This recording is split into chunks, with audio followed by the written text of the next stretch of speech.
Olá, meus amigos, estamos de volta. Eu sou o professor Vitor Santos e esse é o nosso quarto vídeo para falar sobre o crime de furto, o crime do artigo 155 do Código Penal. No vídeo passado, o professor terminou o vídeo, falando para vocês que o crime de furto só existe se praticado dolosamente, com intenção, consciência, vontade de subtrair. É o que a gente chama, o que nós chamamos de ânimos de assenhoreamento. Eu terminei o vídeo passado dizendo para vocês que o furto de uso, ele não é crime, Foi isso então que o professor terminou dizendo para vocês. Vamos avançar, obviamente, no estudo do crime de furto. Só que, antes do professor começar a falar sobre furto qualificado, furto majorado, esse tipo de coisa, eu gostaria de trabalhar com vocês o objeto. É isso aí. Pessoal, o crime do artigo 155, ele tem um objeto bem especificamente delimitado.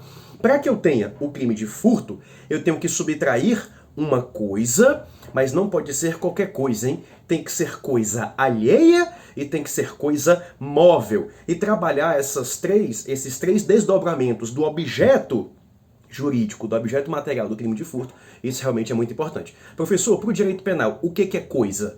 O que é alheio? E o que é móvel para o direito penal? Pode parecer coisa fácil, pode parecer muito óbvio, mas você vai ver como tem informações importantes aqui. Primeiro de tudo, o que é coisa para o direito penal?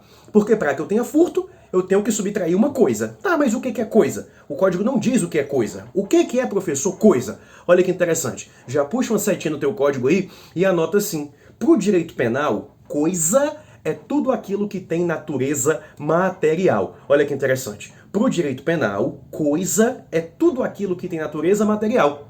No direito penal, existem crimes contra a propriedade imaterial. No direito penal existem crimes contra a propriedade intelectual, por exemplo. Como, por exemplo, o crime de plágio, que é pegar uma ideia de alguém, por exemplo. Pessoal, quando você copia a ideia de alguém, por exemplo, isso não é furto, tá? Porque o que você está copiando, o que você está subtraindo, o que você está se apropriando, não é material. E para que eu tenha um crime contra o patrimônio, para que eu tenha crimes contra o patrimônio, você tem que subtrair, pegar uma coisa. E coisa é tudo aquilo que tem natureza material. Coisa é tudo aquilo que pode ser tocado, pessoal. É um celular, é um carro, uma motocicleta, um cachorro, por que não, Você tem aí um filhotinho de cachorro de raça, Tem cachorros que são caríssimos e alguém pegou o seu cachorro. Que crime é esse, professor? Sequestro? Não, pô, é furto, tá? Porque o cachorro semovente, ele tem natureza de coisa para o direito penal, tá certo? O cachorro, sei lá, um cavalo de corrida, imagine aí, um animal de raça, isso tem natureza de coisa para o direito penal, inclusive no furto é até uma forma qualificada, tá certo? Então cuidado com isso. Essa é a primeira observação a respeito do objeto do crime de furto. Para que eu tenha furto, eu tenho que pegar uma coisa, subtrair uma coisa. E o que diabo é coisa? Coisa é tudo aquilo que tem natureza material, que pode ser tocado. Mas cuidado, tá? O próprio Código Penal faz uma ressalva.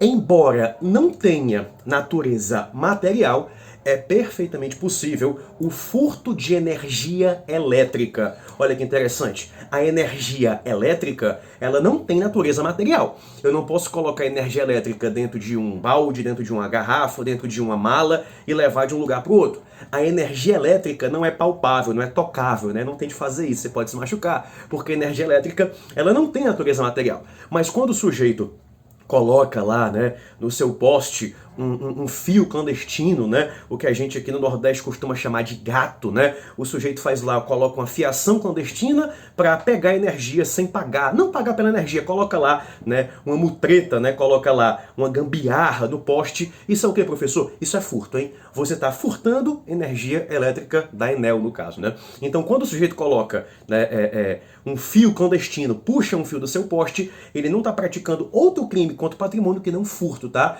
Então, cuidado com isso. Quando a gente fala em coisa, é muito importante que você entenda que coisa é tudo aquilo que tem natureza material. Mas a energia elétrica não tem natureza material e ela pode sim ser furtada, beleza? Então cuidado com isso. É perfeitamente possível o furto de energia elétrica. Eu não estou aqui me remetendo só à jurisprudência, não. E isso está no próprio Código Penal. Se você puxar o artigo 155, parágrafo 3º, você vai encontrar isso por lá, tá? É perfeitamente possível o furto de energia elétrica. Deixa isso devidamente registrado. Então era isso que o professor tinha para falar sobre coisa. Olha como esse tema é extenso. Olha como esse tema realmente é aprofundado. Vamos avançar, hein? Então coisa o professor falou. Só que não pode ser qualquer coisa, pessoal. Tem que ser uma coisa alheia. para que eu tenha um furto, eu não posso subtrair qualquer coisa. Não pode ser uma coisa minha, por exemplo. Tem que ser uma coisa alheia. Professor, o que é coisa alheia, hein? A coisa alheia, pessoal, a coisa alheia, meus amigos, ela não pode ser uma coisa abandonada.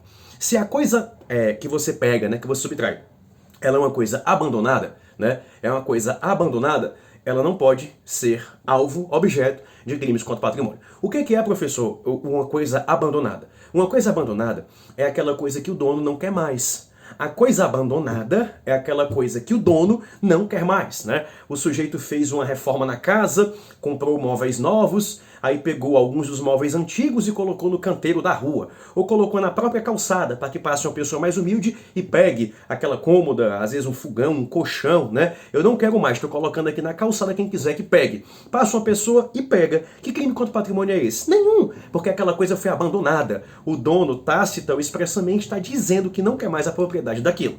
Então a coisa alheia não pode ser coisa abandonada, hein? Cuidado. A coisa alheia também não pode ser coisa perdida. A coisa alheia também não pode ser coisa perdida. A coisa perdida também não pode ser alvo do crime de furto, tá?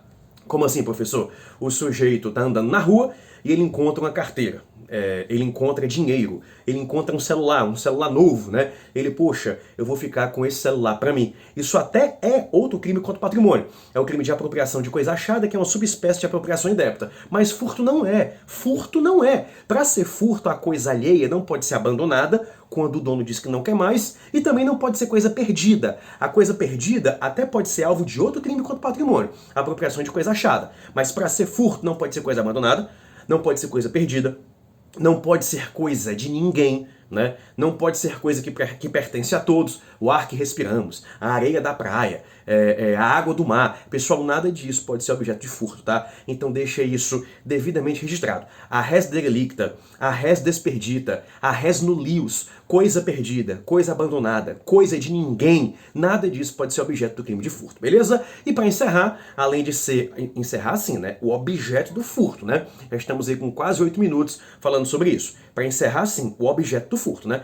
Porque eu tenho muita coisa para falar sobre furto ainda, tá? Então a coisa, aliás, a subtração tem que ser de uma coisa, né? Eu falei que coisa é tudo aquilo que tem natureza material, beleza? Que pode ser tocado, né? Com exceção aí da energia elétrica, tá certo? Essa coisa tem que ser alheia, tá bom? Tem que ser alheia.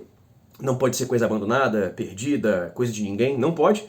E essa coisa alheia, ela tem que ser móvel também, tá? Essa é a terceira elementar do objeto do furto. A coisa alheia, abandonada, tem que ser móvel também. Professor, o que é coisa móvel, hein? Primeiro de tudo eu peço que, assim, se você se prepara para concursos um pouco mais densos, você já deve provavelmente ter estudado direito civil, né?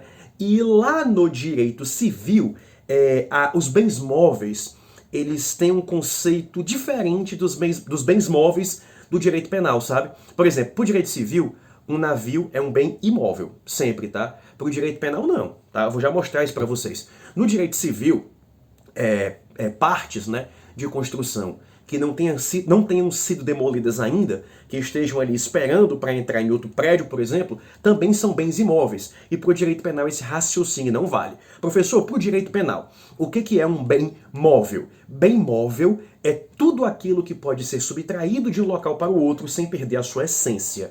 Pessoal, vou repetir. Para o direito penal, bem móvel é tudo aquilo que pode ser subtraído de um local para o outro sem perder a sua utilidade. Por exemplo, uma motocicleta é um bem móvel? Com certeza. Para o direito penal, né? Eu posso perfeitamente subtrair uma motocicleta, uma moto, né? Um carro é um bem móvel? Com certeza. Um navio é um bem móvel? O sujeito pode perfeitamente furtar um navio, né? Sei lá, sei que pode parecer difícil, né? Mas ele conseguiu ali acesso às chaves com o comandante e pegou o navio sem autorização. Seria um caso perfeito de furto, né? Pessoal, vou dar um exemplo esdrúxulo. Porque os exemplos esdrúxulos são tão bons, porque de tão ridículos eles fazem você fixar na sua cabeça. Se o sujeito conseguir cortar uma árvore, cortar um poste e colocar na garupa não, né? E colocar na caçamba de um caminhão, de uma caminhonete, ele está furtando um poste. Eu sei que é muito difícil furtar um poste, mas imagine que o cara serre uma árvore, por exemplo. O sujeito serra uma árvore, sei lá, muito valiosa, coloca ele na caçamba do caminhão e vaza com a árvore. Seria um crime de furto, beleza? Então cuidado com isso. Não confunde esse conceito de furto do direito penal com o direito civil, porque são coisas totalmente diferentes. Olha só, foram 3 vídeos aí, né, de mais ou menos 10 minutos cada um, só para trabalhar essa parte inicial do crime de furto. No próximo vídeo o professor vem, finalmente, para começar a trabalhar as formas qualificadas, majoradas e a forma privilegiada do crime de furto, tá? Não deixe de seguir o professor nas redes sociais, lá no Instagram, @profitosantos. Nós temos um canal no Telegram também, que é do mesmo jeito que é o canal do YouTube, Direito com Vitor. E no mais, qualquer dúvida pode perguntar. Vamos dar sequência ao Código Penal comentado e, paralelamente, vamos criar novos projetos. Vou ficando por aqui, no próximo vídeo eu venho com mais furto. Não esqueça de se inscrever, deixar o seu like, enfim, não se esqueça de ficar sempre perto do professor, porque tem muito material gratuito para vocês. Vou ficando por aqui, forte abraço, tchau!